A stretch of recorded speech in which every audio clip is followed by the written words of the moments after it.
वंदे उत्कल जन आज्ञा नमस्कार है अधिया कथा चैनल तरफ भाग 4 आपन स्वागत करुँ। आज प्रसंग बंधु चर्चा। बंधु तो अच्छा चर्चा तो चली किंतु ये प्रसंग रे भागवतकार कहते बंधुर आगमन देखी उठिब आसन उपेक्षी भावे आसब कि दूर संभ्रमे करी नमस्कार अभिगमन मंजुवाणी पूजिब निज घरे आनी भूमि उदक तृणासने विनय कोमल वचने एभावे जेवा न पूजती से व्यर्थ जीवने मरती। बंधु को अभ्यर्थना ये सब आवश्यकता रही तेणु बंधु को एभावे पूजन करने आवश्यक जे बंधु पूजिब विष्णु भावे बंधु साक्षात विष्णु ज्ञान करी बंधु को अर्चना करा जाए। बंधु भी नचड़ बंदा बंधु घर को आसती बंधु भी भिन्न भिन्न प्रकार बंधु सृष्टि होती। बंधु देखा गले कि बंधु मन करती आज बंधु घर को आसु माने ये मिलटा तो खाइबा ता साने आगामी मिलटा भी संग्रह कर नहीं जावा। किछि बंधु खातिर अल्प टिके खाद्य नहीं कड़े अधिक खाइले सम्मान नष्ट हम से संतुष्ट बोले प्रकाश करती पेटर पचे मशाड़िया मारत आउ कि बंधु आग पछ विचार नक भूरी भोजन संतुष्ट होगा चेष्टा करती मु पेटे खाइबी संसार पेटे भूख मुहे लाज ये बंधुरे नाही का न्याय रे आगे पेटे भोजन हम तापर आज कथा। तेणु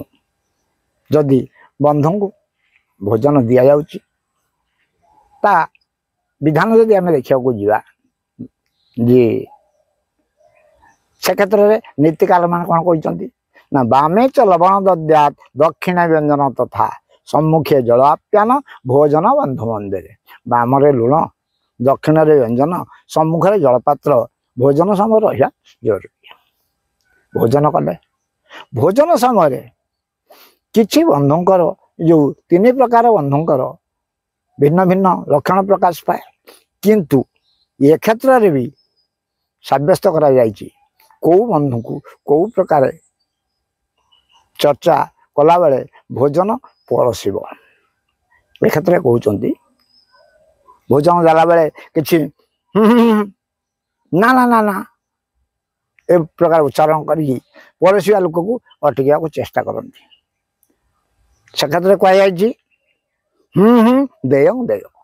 ना ना देयं देय देयं मस्तक नाड़ नहीं व्याघ्र झांप तत्व देय न देयं पत्र मूल जे कहते पेटर भोक अच्छी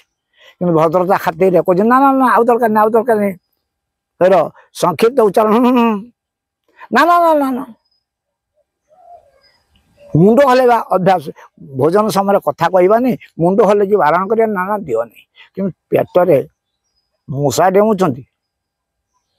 खातिर नष्ट हो अधिका ना काले बंधु पत्नी कह केते खाऊ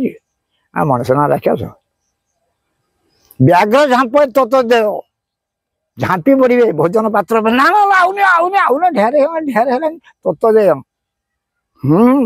जे उच्चारण कर दबार अच्छी ना ना जे उच्चारण कर खाद्य नब दे मस्तक नाड़ ने मुंड हल्ला लोक पुणी दि जापे व्याघ्र झांप तत्व दे सबुठ बेसी नब जे आग भली झांपी पड़ी खाଇବା पात्र उपरे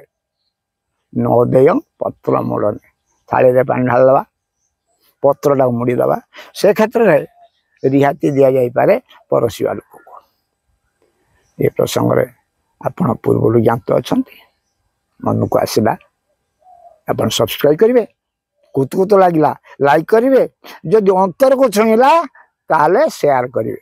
किंबा आपण आउ गोटे भी अमोघ अस्त्र रही है बेकार कथा जी अधिका कथा सब